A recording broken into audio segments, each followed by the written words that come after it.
When you see change coming up in the future, do you see it as an opportunity or a threat, or maybe both? This question comes up a lot when I work with leadership teams and they're looking at the future. I'm speaking at a conference coming up soon, which is for an association that their members are cultural organizations. So think about art galleries and museums, and they want me to talk about what's coming up in their future. And so speaking with the conference organizers, and of course, there are a number of things coming up in the world that are going to have an influence on museums and art galleries and the way that their visitors experience them. And so we talked about a number of things and the sort of things they want me to talk about at the conference. So one of them was virtual reality. So now VR, if you've ever used VR headsets, you know they're pretty good now. And there's certainly ways that you can visit some of the greatest museums and art galleries and other cultural experiences in the world simply by using a VR headset. You never need to leave the comfort of your school or your home or your library if you want to experience that. So this is one of the challenges that many of these organizations are facing, that some people would choose the VR experience rather than actually going to that organization, going to that building and experiencing it in real life. Now, of course, the VR experience can't match. It's not the same. It's not as good as going there in person, but for many people, it's good enough. And with the VR experience, wearing a VR headset, maybe you get access to more information and you get more in-depth information rather than going to the building and all the travel that's involved there, and then maybe being in with a crowd and simply being able to look at the exhibits without being able to get that in-depth analysis that the VR experience can add to it. So this is one of the challenges that these organizations might be facing in the future.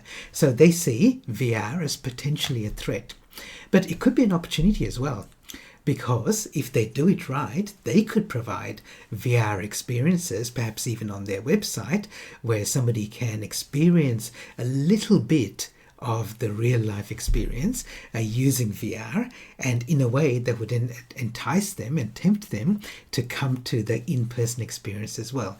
In other words, you marry the online experience with the in-person experience. Could be what you do beforehand is online, then you go there in person, and perhaps there's some online follow-up as well.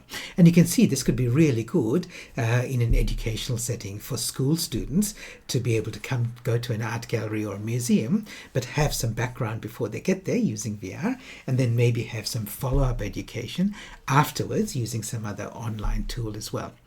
So when you see something like VR in the future, is that an opportunity or a threat? Would you see it as an opportunity or would you see it as a threat? And I reckon the answer is, well, it's neither and it's both. In fact, it's asking the wrong question. It's in fact the second question that you should ask when you're thinking about things coming up in the future. The first question is actually to identify those sort of things that could have an impact on you. So unless you thought about VR, it's not even possible to think about whether it's an opportunity or a threat. It's only when you've identified the things coming up in the future, around the corner or over the horizon, it's only when you've done that that you can then look at them individually and decide whether there are some opportunities there or some threats there. So if you've done any sort of SWOT analysis, you know that the first two letters S and W are about your strengths and weaknesses, which is where you are right now, and opportunities and threats are about the O and the T, which are about the future. So as part of any sort of planning that you do for the future, any sort of future planning or strategic planning, the first thing to do is to identify what's coming up in the future. And it's a really important part of the work that I do with leaders and leadership teams. In fact, they sometimes ask me about strategic planning, and they're going to do some strategic planning, but they want me to come in beforehand and help them with the skill of foresight, which is looking at the external factors that might influence their strategic planning. And it's an important part of looking into the future. If all you do is you look very narrowly and you don't look very far, then you might identify some things coming up in the future, but you might miss some really obvious and important things.